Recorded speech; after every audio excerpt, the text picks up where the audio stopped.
Так, сәлеметсіздер ме, құрметті білім алушылар. Бүгін біз тағы Zoom бағдарламасы арқылы тағы да бір онлайн сабақ өткіземіз. Жалпы телекоммуникация саласында телекоммуникация саласы өте үлкен ғылым, оны зерттеуге өте көп уақыт керек, және де телекоммуникация саласы бір орында тұрмайды. Әрқашанда жаңа бағдарламалар шығады, жаңа құралдар шығады. Сол себептен телекоммуникация саласы тек қана алға жүре береді. Осы сөзбен сіздерге сабақты бастайын деген. Бүгінгі бізде тақырып балалар байланыс желінің құрылу әдістері. Балалар, байланыс дегеніміз не? Кім айтады?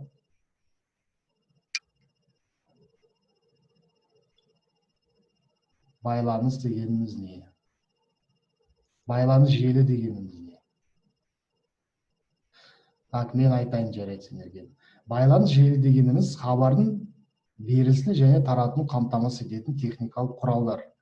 Яғни алғашқы сабақта біз өткенбіз кезінде байланыс қалай дамыған. Яғни бұрында техникалық жағдайлар жоқ болған кезде байланыс бізде тек қана хабарласушылар арқылы болған, яғни ұзын құлақтарды жіберетін болған. Сендер оны көрдіңдер, бейнероликтен. Ұзын құлақтар жіберіп, атпен шауып, яғни бір хабарды бір ауылдан екінші ауылға беретін. Екінші ауылға. Қазіргі таңда бізде технология өте дамыған, яғни телекоммуникация саласы пайда болған. Яғни алғашқы ретте ол бізде қайықта Англияда пайда болған. Англияда Грэхэм Белл деген ғалым алғашқы телефон шығарған. Бірақ та оның алдында байланыс болған бізде. Мысалы қарастырылсақ, Европа елдерде, яғни құс арқылы байланысты бір-біріне хат жіберген дейді, кептерлерді жіберген дейді.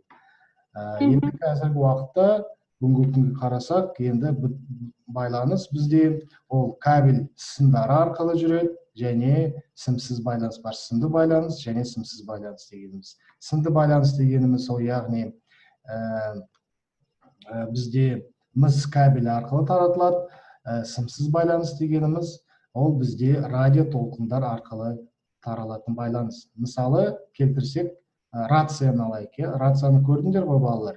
Рация, яғни арнайы арналар арқылы бір-біріне хабар жіберіп отырады. Және де тағы бір түрі ол бізде спутниктік байланыс. Спутниктік байланыс, яғни спутник арқылы байланыстар бір-біріне таратылады. Жалпы балалар, байланысты біз беріліс хабарды біз екіге бөле аламыз. Ол жеке хабарлама тарату жүйелері, яғни ол жақта жеке тұлғаларға арналған хабарлама берілісі, яғни телефон аппараты арқылы, немесе ұялы телефон арқылы адам бір-бірімен байланысылады. Мысалы, айым Эльнараға звондайды, немен ұялы телефонмен, ол бізде жеке тұлғаларға арналған хабарлама, екі адам бір-бірімен сөйлеседі. Ал мысалы көпшілік хабарлама дегеніміз, мысалы конференция дейді, конференция байланыс. Мысалы мен звондаймын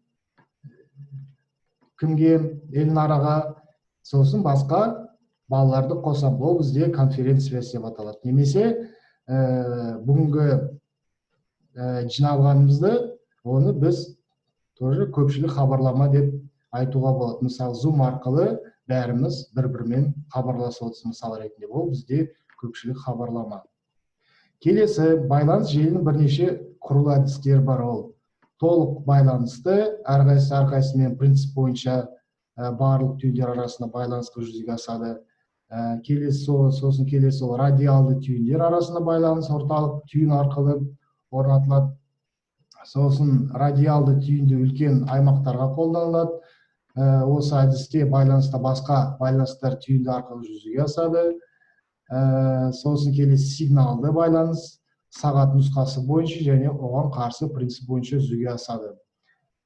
және де соңғы аралас түйіндер толық байланыс схемасы немесе сақиналы принцип бойынша байланыс орнатылады. Так, балалар, сіздер осы схемада, сызбада көріп отырсыңдар, яғни байланыс бізде қалай орналасқан. Яғни біз топология дейміз. Топология. Мысалы, информатика сабағын қарастыратын болсақ, информатикада, яғни сендер топологияны өттіңдер. Бізде топологиялардың бірнеше түрлері болады. Ол бізде жұлдызша топология, сақиналы топология, білесіңдер, естеріңізде бар ма? Сақиналы топология. Енді жалпы суретті қарастыратын болсақ, мына жақта сіздер үш бұрышты ұяшықтарды көріп отырсыздар, иә? Үш бұрышты ұяшық, ол бізде АТС. АТС автоматтырылған телекоммуникация станция. Яғни АТС ол бүткіл байланыстың жүрегі. Бүткіл байланыс, мысалы, Талдықорған қаласын алатын болсақ, Талдықорған қаласы бір-бірімен байланысып, бір-бірімен хабарласып отыр. Бүткіл Талдықорған қаласының абоненттерін, тұтынушыларын осы АТС арқылы байланыстырып отыр. Бүткіл тұтынушыларды АТС бүткіл сигналдарды алып, бір-бірімен хабарластырып отыр. Мысалы, мен мына жақта бір бөлікте отырмын, А точкасында отырмын, сендер Б точкасында отырсыңдар, иә? Арамызда 5-6 шақырымдай жер бар. Жан-жақта отырмыз. Енді біз бір-бірімен байланысып отырмыз. Яғни біз сым кабелі арқылы, интернет желісі арқылы бір-бірімізбен байланысып отыр. Ал бізді қосып отырған екі ортада АТС бар. Мына үш бұрышты АТС. Осы АТС автоматтырылған телекоммуникация станциясы бізді бір-бірімізбен қосып отыр. Мысал ретінде бір қаланы қарастырайық, Талдықорған қаласын. Бір АТС-тің сиымдылығы және де күші бүткіл Талдықорғанды бір-бірімен қосуға күші жетпейді. Яғни оның сиымдылығы жетпейді. АТС-тің өзінің сиымдылығы болады. Мысалы, сиымдылықты қалай өлшесек, мысалы, бір АТС-ке мысалы 1 миллион абонент отыра алады, 2 миллион абонент отыра алады, 3 миллион абонент отыра алады. Яғни абоненттің абоненттің саны АТС-тің құрал жабдықтардың сиымдылығына байланысты, күшіне байланысты. Егер құрал жабдық үлкен жаңа технологиямен шығарылатын болса, яғни ол жаққа көп абоненттер отыра алады. Енді мына суретте сіздер көріп отырсыздар, АТС-те мына суретте 5 АТС бар. А суретінде бізде 5 АТС бар. Яғни бұл бір қала ішіндегі қалалық байланыс деп атайық. Бұл бір қаланың ішінде бірнеше АТС бар. Мысалы, біріншісі ол бізде, мысалға келтірейін, Айсер гостиницаның қасында бізде ГТС бар, КТС бар дейді, қалалық телекоммуникация станциясы. Яғни оның ішінде бізде автоматтырған телекоммуникация станциясы тұр. Бұл автоматтырған телекоммуникация станциялары сымдар арқылы, мына сызықшаларды көріп отырсыздар, бүткіл АТС-тер сым арқылы бір-бірімен байланысып отыр. Бұл АТС келесі АТС-пен сым арқылы жер асты кабелімен келесі АТС-пен байланысып отыр. Оны, мысалы, бұл АТС екінші микрорайондағы АТС. Ал екінші микрорайон, үшінші микрорайон АТС байланысып отыр. Сосын Девяткадағы АТС, мысалы, қаладағы. Сосын Хутордағы АТС. Бәрі АТС-тер бір-бірімен кабель арқылы байланысып отырады. Естеріңізде сақтаңыздар. Әр АТС кабель арқылы бір-бірімен байланыстырып отырады. Оның екінші жағдайы болады. Жаңағы мен сіздерге айтып кеткендей, сымсыз байланыс дегеніміз. Әр АТС-тің үстінде бізде нелер болады? Антенналар болады, локаторлар болады, антенналар болады. Мысалы, бірінші АТС-те және екінші АТС-те бізде локаторлар бар, иә? Яғни локаторлар арқылы арнайы арналар арқылы АТС-тер бір-бірімен байланысып отыр. Оны біз, мысалы, телефон желісін қарастыратын болатын болсақ, оны біз VVL базасы дейміз. VVL базасында бір-бірімен араласқан. Мысалы келтірсем, мен сіздерге тағы да бір мысал, ол ұялы байланысты айтайық. Мысалы, сіздер қолдарыңызда гаджет ұстайсыңдар, иә? Гаджет дегеніміз ол сотки, иә? Сотовый аппарат, телефон, смартфон. Сіздер онымен жұмыс істеген кезде, сөйлескен кезде, сіздер яғни сымсыз ғой ол. Иә, тек қана зарядкалап, қалған жағдай ол сымсыз жұмыс істейді. Яғни ол қалай жұмыс істейді? Ол арнайы соты деген арам ұяшығын арналары сияқты мынандай арналар болады, сол арқылы бір-бірімен байланысып отыр. Және де арна дейік, каналдар арқылы ұялы телефондар байланысып отыр. Яғни мен ошақта отырмын, Эльнараға звондаймын, менің телефон аппаратым бос арнаны табады и Эльнараға сымсыз байланыс деп не хабар жібереді. Оны біз балалар ұялы байланысты әріде терең қарастырған кезде, яғни осы ұялы байланыс қалай таратылады екен, бір-бірімен қалай қосылуын біз келесі сабақта қарастырамыз. Онда менде видео материал дайын, екінші тоқсанда ол сабақ қарастырамыз. Келесі мысал Б варианты. Яғни мына жақта да бізде АТС-тер бар, иә? Мына жақта да АТС-тер бар. АТС-тер тағы да бір-бірімен байланысқан. Мысалы, А вариантыны сіздер көріп отырсыңдар. А вариантына бүткіл АТС-тер бір-бірімен байланысып отыр, сызып қарасыңдар, бір АТС бос емес, бәрі бір-бірімен байланысқан. Келесі мысал көріп отырсыңдар, мына жақта ортасында бір АТС, шет жақтарында 4 АТС бар. Мынаны біз мысалы аудандық байланыс деп айтуға болады. Аудандық байланыс. Мысалы ортасында тұрған АТС, бұл бізде орталық деп саналады, ал шетінде басқа АТС-тер бар. Ол аудандырылған АТС-тер. Мысалы, қалай қарастырсақ, мына Талдықорған қаласы дейік. Ортасында Талдықорған қаласы, ал шетінде қосылған АТС-тер. Мысалы, ол Еңбек, Еркін, Восточный и Бугор дейік. Яғни аудандырылған АТС-тер. Мысалы, тағы келтірсек, бір ауданды алайық. Ескелді би ауданын алайық. Қарабұлақты, мысалы келтіріп отырмын сіздерге. Қарабұлақты айтып, Қарабұлақтың орталығы, ішінде үлкен базалы АТС тұр. Ал басқа көрші ауылдарды бір-бірімен қосу үшін, яғни басқа ауылдарды бір-бірімен қосу үшін сым арқылы қосылады, и бір ауылда не болады бізде? АТС-тер болады. Мысалы, ортасындағы, тағы рет қайталайын, Қарабұлақ ауылындағы АТС, ал шетінде Абай, Жетісу, Чубар, тағы да Жалзағаш деген ауыл, яғни олар орталық АТС, шетінде тұрған АТС-терді басқарып, сигнал арқылы бір-бірін не істеп отыр? Хабарлатып отыр. Түсінікті ма балалар, Түсінікті. Келесі вариант көрейік. түсінікті. Келесі вариант В варианты біз мына жақтан көріп отырмыз. Бұл енді үлкен аумаққа арналған АТС. Қала аралық байланыс дейік. Схемада бұл бізде қара аралық байланыс. Оны біз қалай, мысал, сендерге мысал келтірейік. Мына бізде ортасында тұрған Алматы облысы.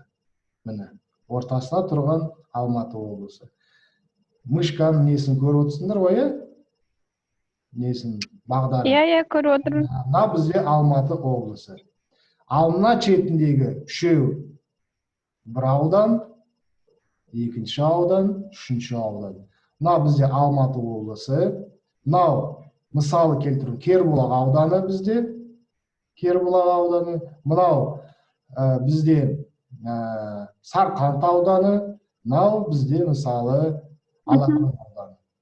Әр ауданда өзінің орталығы болады. Міне, орталық АТС, ол енді бір-бірімен қосып отыр мысалы. Мысалы біз қай аудан едік, мына жақта бір жағына Қоғалы ауылын қосып отыр, мына жақта мысалы екінші ауылды қосып отыр.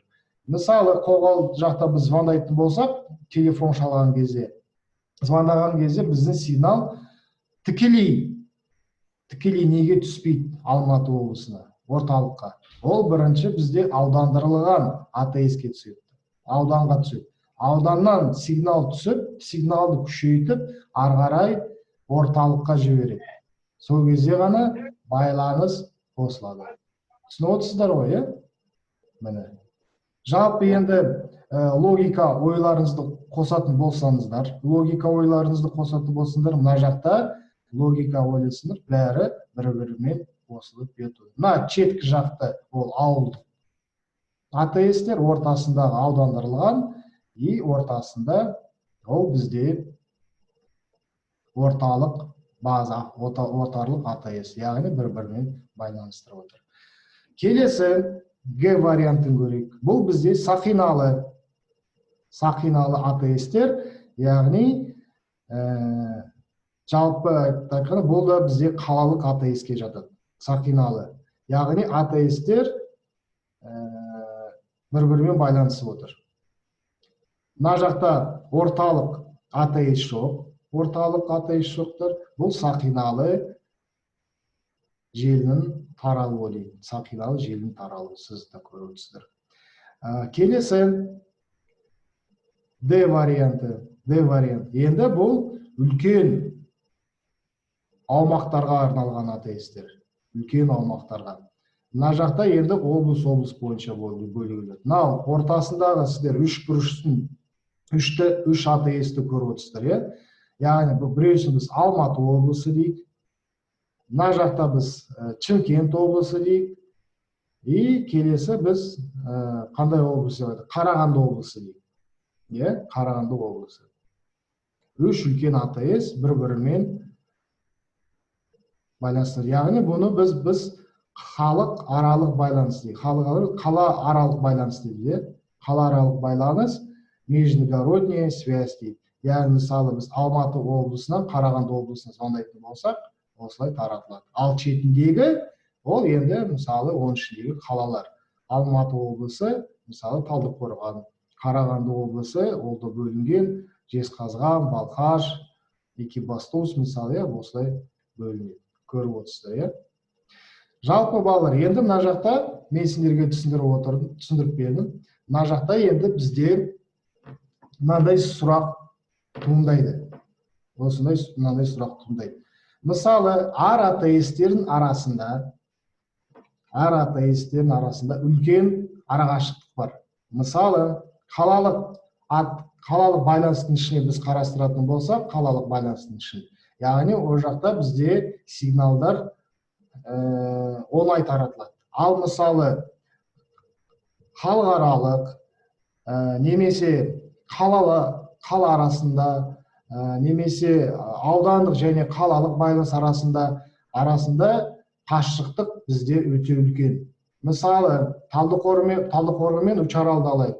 Арамызда бізде қанша? 300 километр бар, 300 километр бар. Яғни бұл жақта бізде байланыс қалай таратылады? Ұзын қашықтықта. Егер біз мысалы, мен Талдықорғанға сигнал беріп отырмын, мыс кабельмен сигнал бір жаққа барады, электрлік сигнал. Есімізге сақтаймыз, мыс кабельмен бізде электрлік сигнал жүреді. Электрлік сигналды біз жібереміз, мыс кабельмен электрлік сигнал жіберген кезде, бұл сигнал бізде бір жақта не істеп қалуы мүмкін? Өшіп қалуы мүмкін. Солай ғой. Ұзын қашықтық 300 километр. Біздің сигнал шықты, 1 километр жүрді, бізде сигнал өшіп қалды. И ар жаққа қарай байланыс жүрмей қалды. Сол себептен ондай проблеманы шешу үшін телекоммуникация саласында коммутация деген пән бар.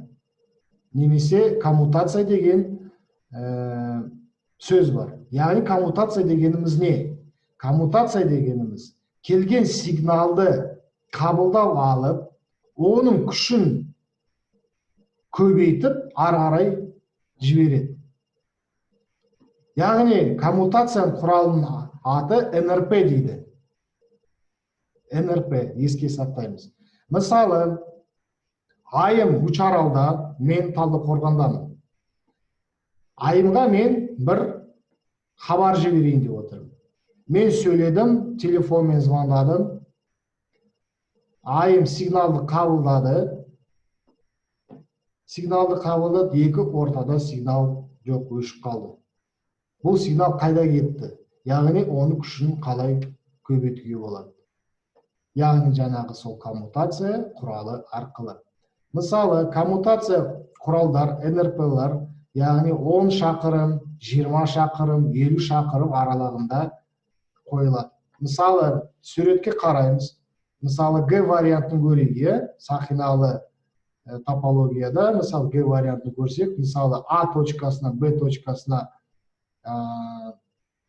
сигналды жіберу үшін, мысалы қарастырсақ, мына жақта екі ортада 300 километр бар дейік. Біздің сигнал мына жолда, екі жолда біздің сигнал өшіп қалады. Сол себептен өшпеу үшін мына жаққа НРП-лар қойылады, коммутациялық құралдар қойылады. Егер коммутация құралының күші көп болатын болса, яғни екі коммутация құралының арасында, яғни екі ортасы кеңейеді. Мысалы, біз оны 20 километр арасына қоятын болсақ, коммутация құралының күші өте көп болатын болса, біз оны яғни 100 километр арасында қоямыз.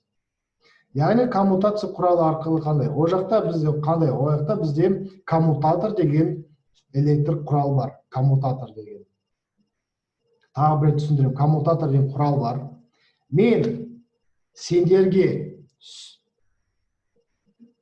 сигнал беріп отырмын, сигнал беріп отырмын. Бұл сигнал келетті, яғни күші азаятта сигналдың дауысы баяу келеді. Сигнал баяу келеді. Коммутатор күшті көбейтіп, сигналды күшейтіп, ары қарай келесі коммутаторға жібереді. Ол коммутатор келген сигналды қабылдап, тағы да күшін көбейтіп, ары қарай жібере береді. Сөйтіп, коммутаторлар сигналдарды күшейтіп, келесі АТС-ке сигналды береді. Түсініп отырсыздар ғой? Тағы да бір мысал келтірейік. 3 адамды алайық. 3 адамды біз 3 шақырым емес, 3 шақырымға бөлейік. Бір адам 1 шақырымда тұр, екінші адам 2 шақырымда тұр, үшінші адам 3 шақырымда тұр. Бірінші адам қатты дауыс берген кезде, аузымен айғайлаған кезде, 3 шақырымда тұрған адамға дауысы не істейді? Естілмейді, немесе баяу естіледі. Солай ма? Көбінесе естілмей қалады. Өйткені жолда бізде помехалар бар, кедергілер бар. Біз сөйледік, қатты сөйледік, кедергі пайда болды, біздің жіберген дауысымыз, айғайлағанымыз ауа таралып кетеді. Жоқ кетеді. Сол кезде екінші шақырымда тұрған адамды біз коммутатор деп айтайық. Мен айғайладым, бірінші шақырымда қатты сөйледім, менің дауысым екінші шақырымда тұрған адамға коммутатор деп айттық. Соған жетті. Ол қабылдады, ол жақсы естіді. Өйткені арамыз қашықтық жақын. Түсініп отырсыздар ма? Екінші шақырымда тұрған адам сигналды ары қарай 3 шақырымда тұрған адамға жібереді. Ол да мен мысалы қалың қалай деп айғайладым, 3 шақырым тұрғанда адамға жетпей қалды. Ал 2 шақырымда тұрған адамға ол жетті. Ол менің сөзімді қайталап, яғни ар жаққа жібереді. Түсініп отырсыздар ғой? Коммутация деген осылай. Мысалы, Түсініп жатырмын. Мысалы, келесі бір мысал, коммутатор дейік. Біз мәшинені алайық. Мәшинеде бізде енді ұлдар жоқ. Бұлдар қатысып отыр ғой, Елнұр. Мысалы, мәшинені алайық. Мәшинеде аккумулятор бар. Иә, мәшинеде аккумулятор бар. Аккумулятор бізде 12 вольт береді. Бірақ 12 вольт бүткіл моторға күш береді 12 вольт, иә, от алдырған кезде. Яғни 12 вольттың несі? 12 вольттың күші 4 цилиндрді немесе 8 цилиндрді айналдыру үшін күші жетпейді. Оған қосымша ток керек. Қосымша ток керек. Бұл тоқты біз қайдан аламыз? Яғни коммутатор, катушка, коммутатор дейді.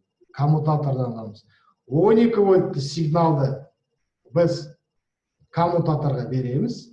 Коммутатор 12 вольтты күшін қабылдап, оның күшін 2 есе көбейтіп, яғни ары қарай таратады. Түсініп отырсыздар ма?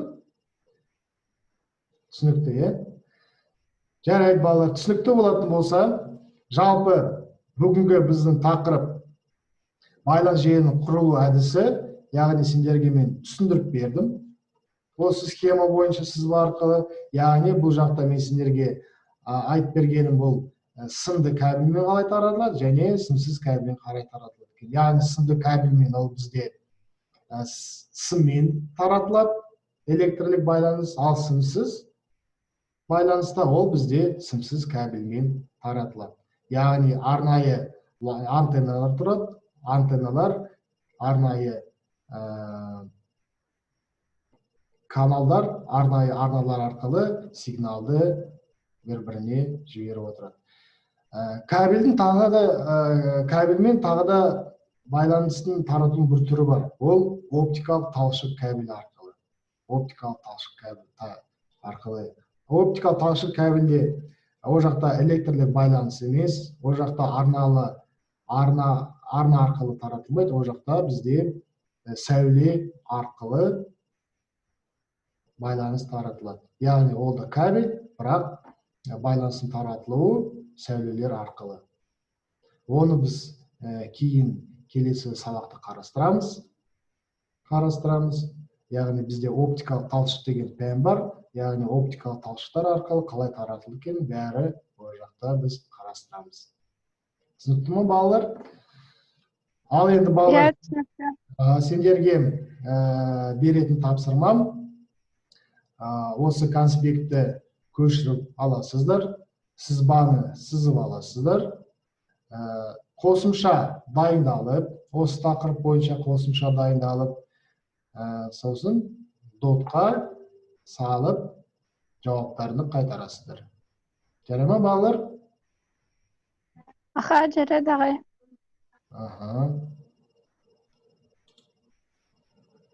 Жарайды, балалар, жақсы. Осымен біздің сабақ аяқталды. Енді тапсырмаларыңызды алдыңыздар, тағы рет қайтарып берейін. Конспектін жазып, мазмұнын түсініп алыңыздар, сызбаны сызып алып, және де қосымша интернет ресурсты қолданып, қосымша дайындалып, дәптерлеріңізге жазыңыздар. Сосын платформалар арқылы, дот арқылы жауаптарыңызды қайтарып, мен оны қарастырып, тиісті бағаларыңызды қойып беремін. Жарай ма, балалар? Жақсы. Бәрілері түсінікті деп ойлаймын. Келесі кездескенше сау болыңыздар. Сау болыңыз, ағай. Сау болыңыз. Сау болыңыздар.